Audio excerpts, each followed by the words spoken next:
Kamusta? Kung nanonood ka nito, siguro hindi mo alam ang gagawin kasi ang bigat ng daladala mo pero hindi mo pa kayang bitawan. Okay lang yan. Pag-usapan natin yung mga simple pero totoong paraan para makalaya ka sa bigat ng nararamdaman mo, makapagpahinga ang puso mo at makabangon ulit. Una, payagan mo ang sarili mo na mag-move on na. Parang ang simple lang pero minsan hindi natin ito magawa kasi nasanay na tayo. Tandaan mo, habang hindi ka bumibitaw, lalo ka lang masasaktan. Kaya sabihin mo sa sarili mo na dapat ka nang mag-move on. At hindi ibig sabihin nun na nag-fail ka. Pinapahalagahan mo lang ang sarili mo. Hindi kailangan daladala mo lahat ang sakit. Hindi din ito pagsuko. Ito ay pagrespeto sa sarili mong pangangailangan na magkaroon ng kapayapaan ang iyong puso at isipan kahit pa mahirap sa umpisa. Hindi ibig sabihin nito na babalewalain mo ang mga nararamdaman mo at magpapanggap na okay lang lahat. Ipagpalagay mo na tulad yan ng mga alon sa dagat, dumadating at nawawala din.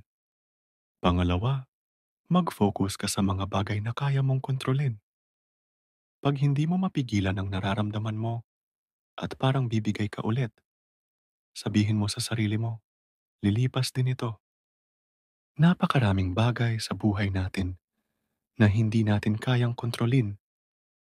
Tulad ng nakaraan, hindi na natin mababago at maibabalik. Pero kaya natin kontrolin kung paano tayo magre-react sa mga nangyayari sa kasalukuyan. Doon ka mag-focus. Ito ang makakatulong para mawala yung bigat ng nakaraan. Pangatlo, mag-set ka ng boundaries. Madalas nahihirapan tayo bumitaw kasi sobra pa rin tayo makipag-ugnayan sa tao o mga bagay na nagpapahirap sa atin. Hindi ibig sabihin na huwag mo na pahalagahan ng tao o bagay na yon. Kailangan mo lang ng konting distansya para manatili kang connected sa sarili mo at makapag-isip ng maayos. Bawasan ang pakikipag-ugnayan o magpahinga muna sa mga bagay na nagpapabigat sa pakiramdam mo. Pang-apat, alagaan at pahalagahan mo ang sarili mo. Ang paghilom ay hindi madali. May mga araw na maganda, may mga araw na medyo mahirap. Huwag mong sasabihin sa sarili mo na hindi ka sapat o mali ka dahil nararamdaman mo ito. Kung kaya mong maging mabuting kaibigan sa iba, kaya mo rin sa sarili mo. Ituring mo ang iyong sarili na parang kaibigan mo na mahirap ang pinagdadaanan. Bigyan mo siya ng pangunawa, ang maliliit na mga bagay tulad ng pagpapahinga, self-care o sa simpleng pakikinig sa paborito mong kanta ay malaking tulong para gumaan ang pakiramdam mo. Panlima, baguhin mo ang mindset mo. Madalas, nahihirapan tayo mag-move on sa bagong chapter ng buhay natin kasi nasanay na tayo sa kwento ng naunang chapter. Makakaalis ka lang sa lumang chapter kung babaguhin mo kung paano ka mag-isip. Sa halip na sabihin mo, nangyari ito at hindi na ako makakabawi, ang dapat mong sabihin, natuto na ako dito at kaya ko pang magsimula ulit.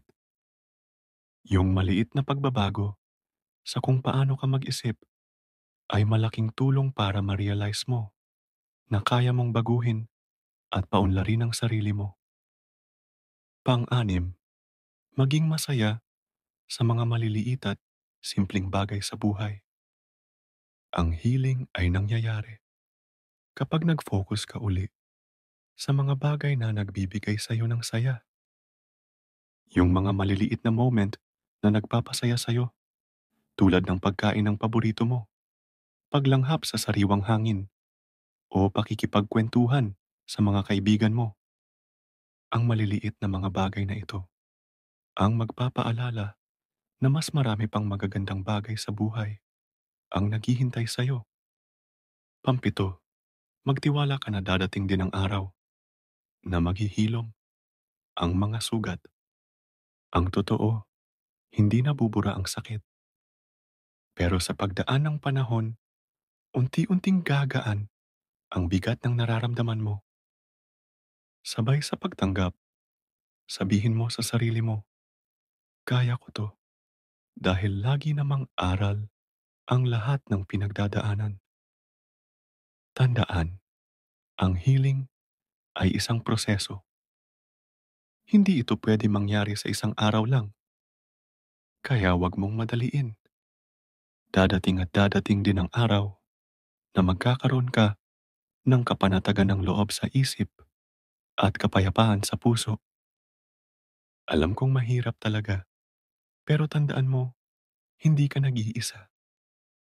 Lahat tayo ay may kanya-kanyang laban at ang bawat hakbang ay mahalaga. Mahalin at unawain mo ang sarili mo, lalo na pag nasa healing process ka pa. Salamat sa pagtahak sa prosesong ito kasama ako. Magpatuloy ka lang. Naniniwala ako sa kakayahan mong maghilom at bumangon muli. Lagi mong tatandaan, ikaw ay mahalaga at mahalaga ang healing mo.